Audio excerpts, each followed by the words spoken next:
Hey class, welcome to the part 5 of our discussion about cellular aberration. So we talk about different types of cancer. We're done already with our breast, ovarian, cervical, and prostate from the last time. So now we're going to talk about cancer, and this is about the cancer of the stomach, or what is commonly known in the medical world as gastric cancer. Okay, so when they say gastric cancer, it consists of your adenocarcinomas that can occur anywhere within the stomach. So, example, this is your stomach. Going to your small intestine. Here is your esophagus, diba? Okay, so any part of the stomach that would have an adenocarcinoma would be considered your gastric cancer. Okay, so what are the common why is cancer of the stomach has poor prognosis? When we say poor prognosis, yung outcome is not that good, okay? Because it has the tendency to metastasize to the nearby organs, which is also your liver, your pancreas, just behind, okay, pancreas, esophagus, going upward, and your duodenum, the part of your small intestine already. So when it's diagnosed, usually it transferred or metastasized to the nearby organs. Okay, so that's why it has poor prognosis. Go on to the next slide. So for the risk factors, affected age group, affected gender is more of the male, and the age is more than 40 years. Study shows that Japanese are most susceptible to this. Why? Okay, so you might be asking, they have diets that are high in smoked food and lacking in fruits and vegetables, especially dun sa mga winter areas nila for Japan. Okay, so genetics also plays a role there. Japanese has high risk of developing gastric CA or cancer. Okay, so family history also contributes, and smoking.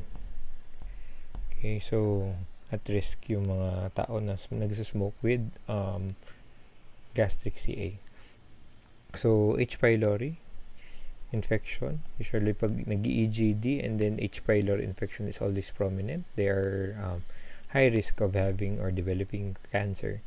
Chronic inflammation of the stomach. Inflammation means it's parang swelling or having some form of infection in a chronic state. Ayan.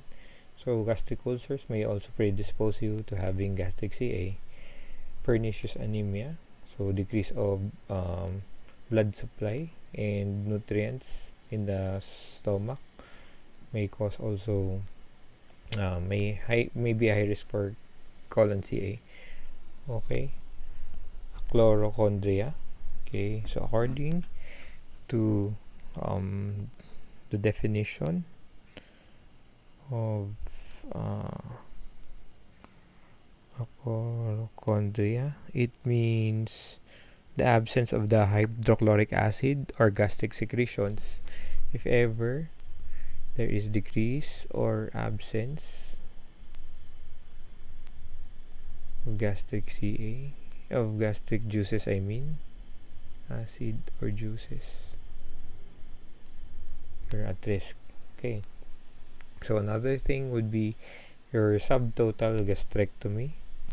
Initially, you have history of gastrectomy, you have a risk of developing also gastric CA.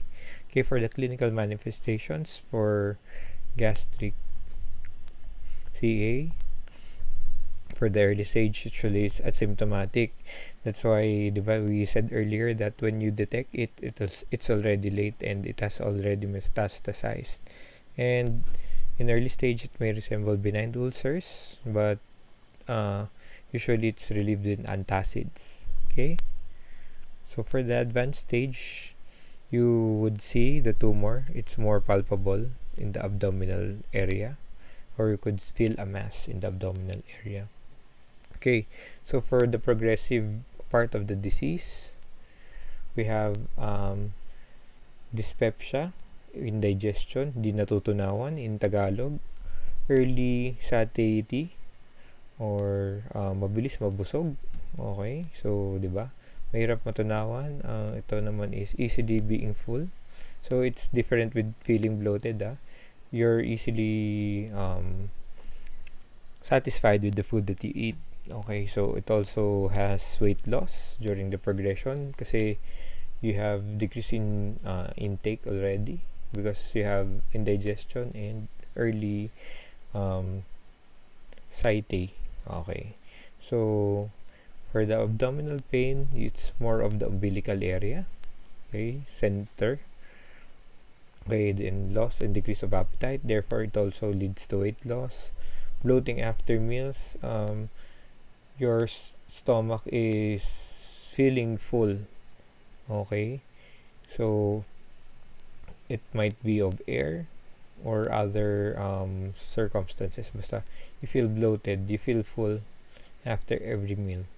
You have nausea and vomiting, and you have peptic ulcer disease symptoms.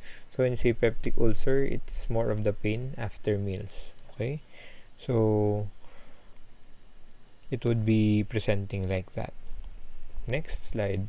Okay, so how do we assess and diagnose for the methods? Okay, so for assessment of cancer, you need to visualize and do further tests. Therefore, the visualization and biopsy, getting the cell or sample, would be EGD, standing for esophago gastrostomy duodenostomy. Okay, so this is your esophago gastrostomy duodenoscopy.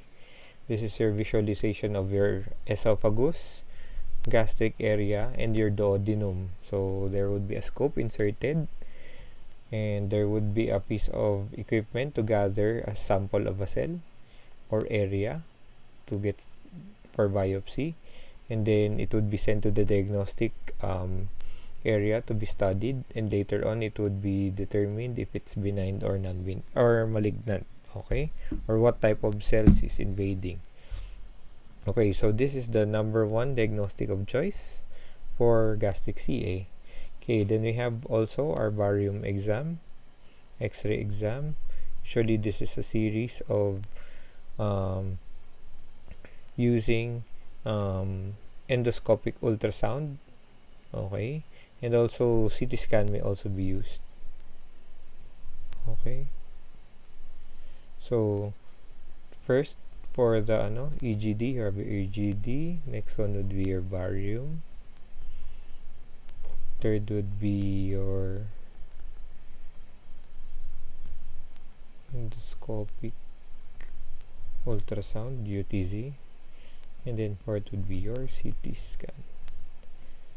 Okay, so this one is for determinants of tumor and mass in your GI, or specifically your gastric area. Oops, sorry. We go to the next. Next one is for your medical or surgical management. Let me slash this out and put surgical as well. Let's integrate.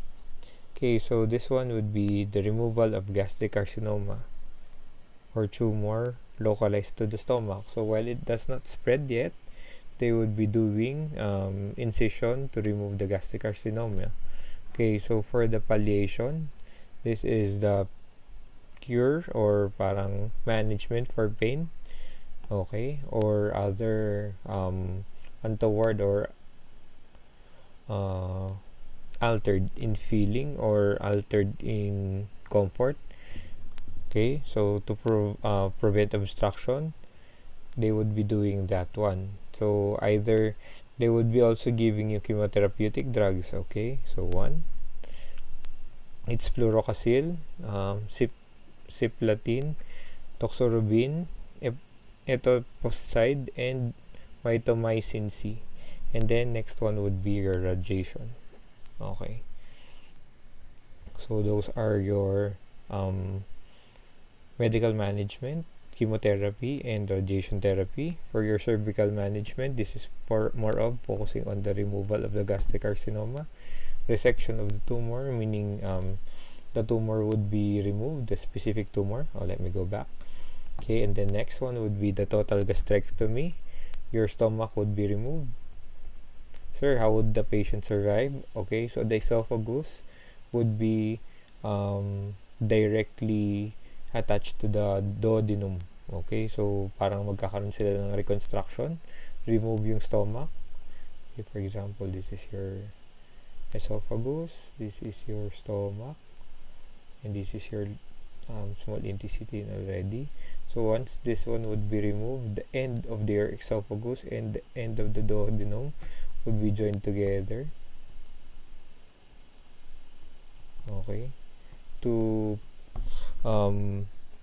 do continuous movement of your gastric system or peristalsis. Okay, we have your subradical subtotal gastrectomy.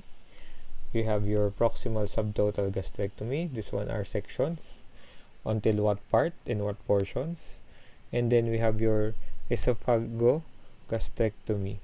So when we say esophago, it means your esophagus, and gastrectomy. Okay, so part of your esophagus would be removed as well, depending on dun sa part ng tumor na naka-affect.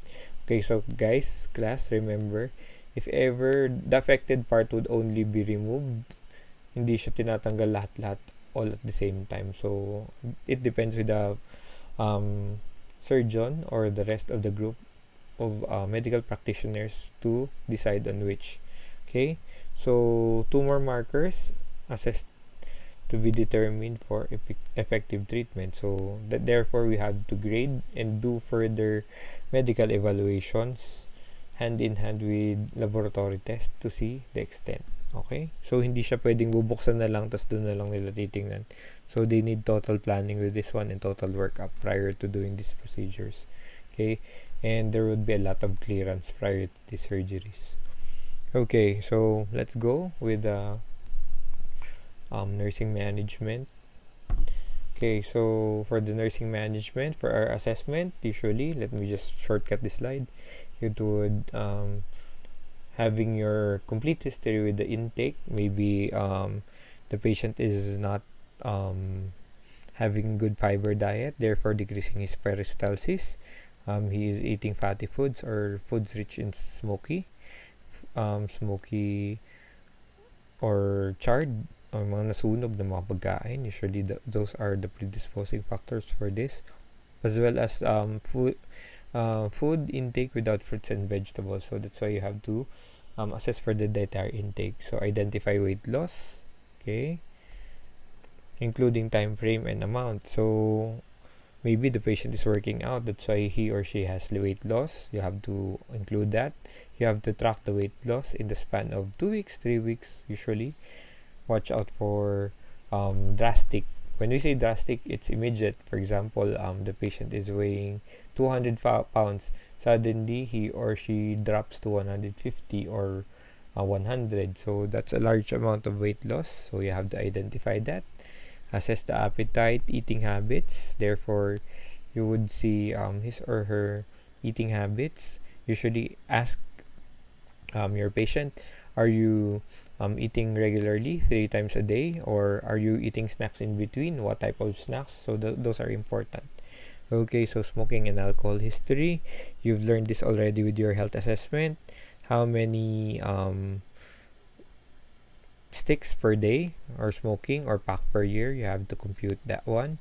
And then your alcohol history. Is the patient drinking hard liquor, beer, or other substances aside from that one? Okay, so familial history. Is there someone in the family who has any type of cancer or specifically gastric cancer?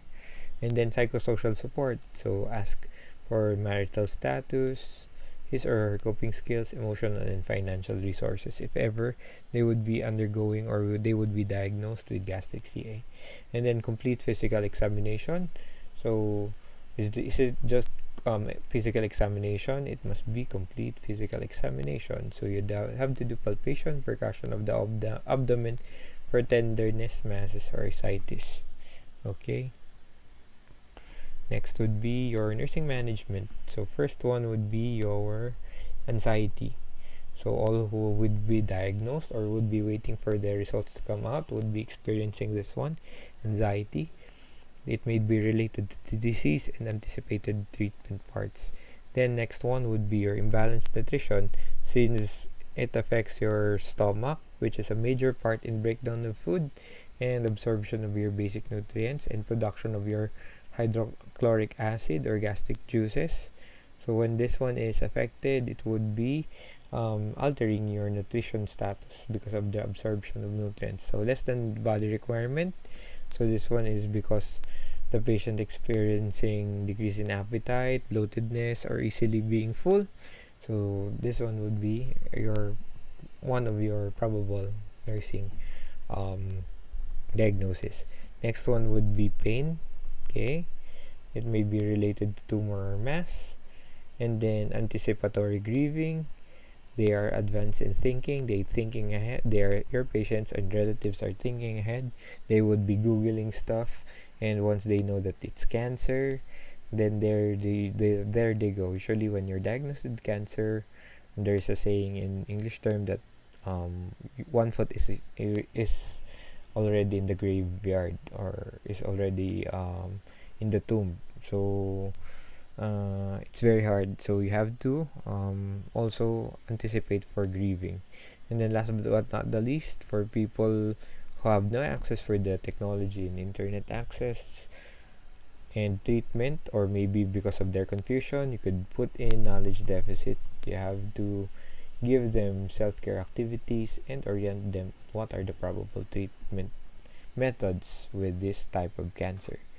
We'll go to the next one, your planning. Okay, so based on your problems, first was your anxiety is to reduce. We can't really eliminate anxiety, but as nurses, being good in therapeutic communication, at least we could do is reduce anxiety or by diversional methods. Next one is optimal nutrition. We find alternative sources to provide more nutrition. Maybe it be parenteral through your IVs or mainlines or TPNs, or at the same time you could give supplemental drinks if ever they would not tolerate solid foods. Next one would be relieve your pain. First of all, you do your independent nursing care by relieving the pain, usually by diversion or doing meditation or relieving them, okay, to just to alleviate or forget their pain, psychological process of pain, or later do the collaborative by giving pain medications as ordered. Okay, so adjustment to the diagnosis.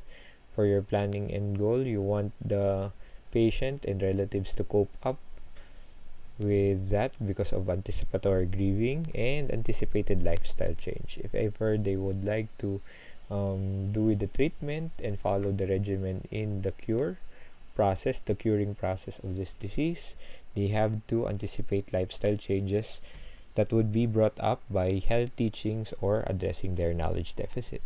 Next one, okay, so this is the specific ones. So relax, non-threatening atmosphere, okay. Let them express their fears, concern, and anger. That's releasing your tension and stress for reducing anxiety. Number 2, utilize your support system. Make the patient call his or her family or significant others and let them be involved with the treatment, because it's very hard for that patient to be alone and fight the battle alone without a support system, kasi he would be easily depressed along the way or stressed if he or she has no support system. Okay, so when you're involved the family, make sure that it would be possible coping measures, because sometimes the family would make sisi or will blame the patient that, oh, that's you're smoking and you eat a lot of fatty foods, you don't exercise. Okay, so instead of blaming the patient, find ways how to cope, kasi it's there already. You don't you can't do anything about it. So what you have to do is adjust with the situation and find positive coping measures about it. And then next one would be advice about any procedures and treatment. This one would be collaborative. You don't have to suggest or tell the relatives to do this and that. This one would be suggestive or collaborative efforts with your doctor. Okay, so you would be synchronized in giving care or management. For your relief of pain, okay, so administer analgesics as prescribed. Okay, this might be PCAs through your PCAs or patient controlled analgesics. Okay, this one has a yellow prescription. Do you need controlled drugs for this? So usually when we say an opioid, it's a controlled drugs. You need collaborative care or management with the doctors or anesthesiologists with this kind. And then next one would be assess the responses to pain. Okay, you have your non-pharmacologic methods, diversional activities, rest and relaxation, deep breathing techniques. Okay, and image change or scenery change. Okay, give the patient periods of rest and relaxation. At least it won't trigger his or her pain sensation. Next one would be promoting optimal nutrition. This one would be the specifics. Again, small frequent feedings because the patient is easily bloated or has the tendency of being full. So small frequent feedings would answer that one. Okay, so avoid not irritating foods, and then include in the meal plan your nutritionist. So this one is collaborative as well. Food supplements high in calories, vitamin A, C, and iron. Kasi this one are mostly absorbed in your gastric and duodenal area. That's why you have to, if those areas are altered by the cancer, so you need food supplements with doses of this one. At least the body would absorb it in a way as well. So parenteral vitamins like vitamin B12 if total gastrectomy is performed. This one is administration through IV of your vitamin B12. Okay, and then parenteral nutrition. Usually they would be giving Cabiven or Nutriflex. It depends also with the kilocalories. Usually it starts in 4 kilocalories. I had experience giving 1, 4, 1, 6, 1, 8, and then 2000 kilocalories depending on the body requirements and nutrition requirements of the patient. Okay, so record intake, output daily, and daily weights as well because you want improvement for the weight. Okay, and then another is watch out for signs of dehydration because poor intake is already anticipated for this patient, so watch out for any signs. For laboratory studies, take note of your abnormalities, your chemistry like sodium, potassium, glucose, BUN, and creatinine, and then administer antiemetics as prescribed by the physician. Usually this one would be your ondansetron or your Placil. Okay, so your patient would be vomiting or nauseous. Okay, moving on to the next one. We provide psychosocial support.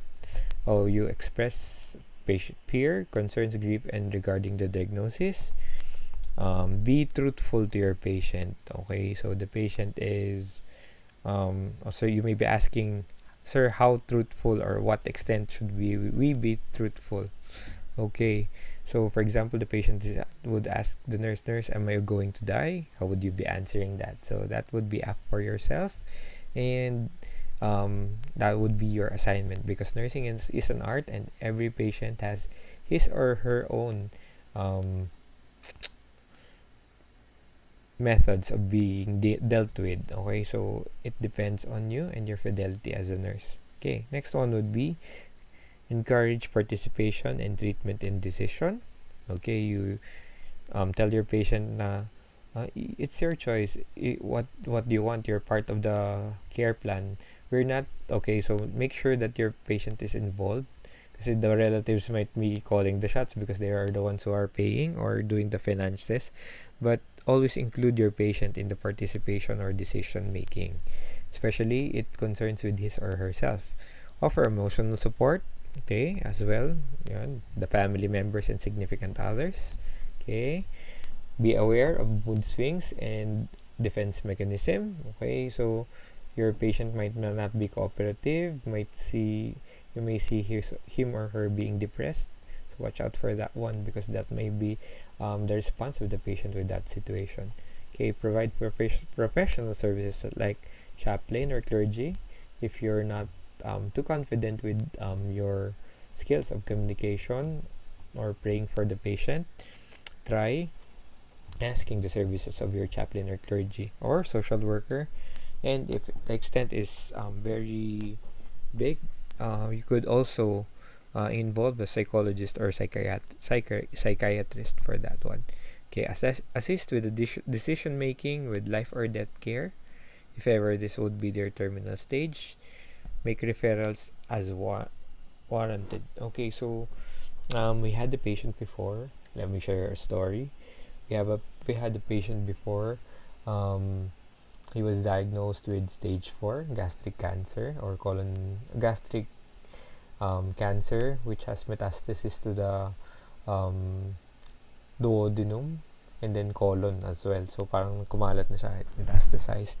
Uh, this one assists with decision making, since he or she already undergone the phase of denial. She was really mad, okay, about what happened. He was really in denial. She went to several doctors just to take opinions, second or third opinions about her condition. And then later on, usually she's not very much approachable, kasi the patient was in and out of the hospital. You could see her mood swings. At times she would be very happy, and then later on she would be depressed, and she won't be cooperative at times. But later on down the line of care, she and the family came to the acceptance part, that lady was able to plan for her funeral, who would be attending, what casket that she would be having. So when she got to that stage, it really melts my heart every time I recall that story. She came in, and also uh, this this patient became very close to us. She even selected uh, second wife for her husband. So decision making, that's what I want to point out with this one. Usually it's really hard, especially if you're on the family side, but it's really therapeutic for the patient's family, especially if they know that they would be um, leaving the patient would be leaving them anytime soon, kasi it's cancer. So that's what I would like to share from that point on. So next one would be making referrals as warranted. Okay, so this one would be referrals. If ever they would be referring to the chaplaincy, the doctor, on what management they would be wanting. So usually they would be doing that one. Okay, and then this is the time when the family would be calling attorneys for the will and testament. Okay, so for those referrals, as a nurse, you just assist with those decisions. Okay, that's what I want to point out with that one. Next one. Okay, so for the client education, usually this one would be self-care specific to the treatment and regimen. We have here diet, nutrition, and treatment. For the lifestyle and activities, changes in pain management and complications. So the possibility of dumping syndrome. So when we say dumping syndrome, right after you eat, the patient would be having hyperactivity in his or her stomach, therefore dumping out that food immediately right after meals. Okay, so with this one, you'd have to do enteral feeding and how to manage that one, so that the food or nutrients would stay longer in your the patient's gastrointestinal system. Okay, so for the day rest periods and frequent visits to daily rest, this one is energy conservation. Okay, So frequent visit for follow-ups and improvements. Okay, enteral or parenteral feeding. When we say enteral, this one are your via your tube feedings, your NGT, and parenteral is more of your IV or intravenous or central line. Okay, feeding. So usually this one would, your tubes would be from your nasogastric area or your ostomies, okay, and your IV lines. Okay, so here we have our daily record intake and output and coping, how to cope with pain, nausea, vomiting, and bloating, what to do. Okay, and then your guidelines for chemotherapy and radiation therapy if needed during the care. Okay, so for client education, report ASAP for any complications like bleeding, covert and overt. So when we say overt, it means you could see it, and covert, it would be your hidden. Okay, so bleeding that are obviously there or physically there. For example, the patient vomits and the vomitus has blood in it. Okay, that would be signs of your overt. So nakikita siya. And then when the patient would be passing stool, you would see fresh blood. So that would be bleeding as well. So that's one of your overt. Covert would be not seen easily, but when you check on the laboratories, you would be seeing your hemoglobin, the patient's hemoglobin, and red blood cells are down. So you would be really low. Okay, so you would be thinking of ways on how is my patient losing blood, or maybe there is an incognito or covert bleeding. Okay, that would be your parameters. Or sometimes they would do a fecalysis and there would be occult blood. So when we say occult blood, there is hidden blood in the stool despite of the appearance not having any blood in the stool itself.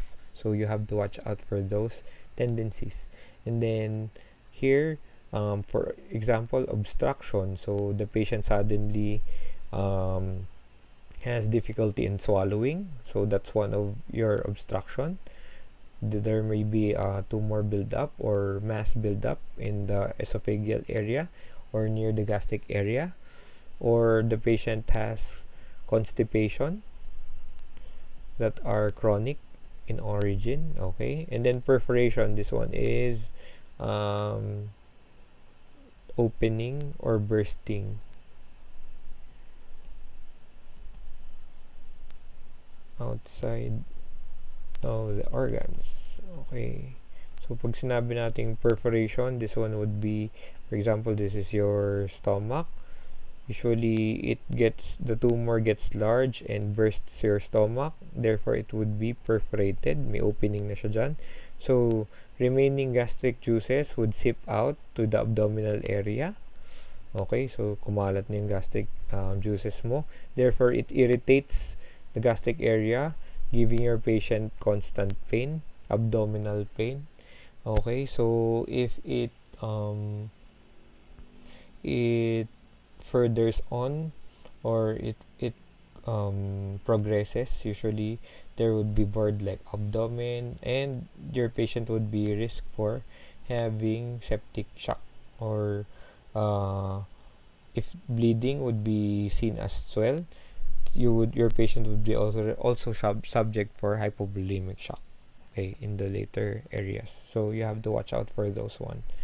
Okay, so for expected outcomes, yun nga, this one is repetitive, anxiety, nutrition, pain. Okay, coping or adjustment, anticipated lifestyle, it's more of the knowledge, and implication in the lifestyle change for the patient teaching. Okay, so with that, let's just post this recording and we'll be continuing with cancer of the liver.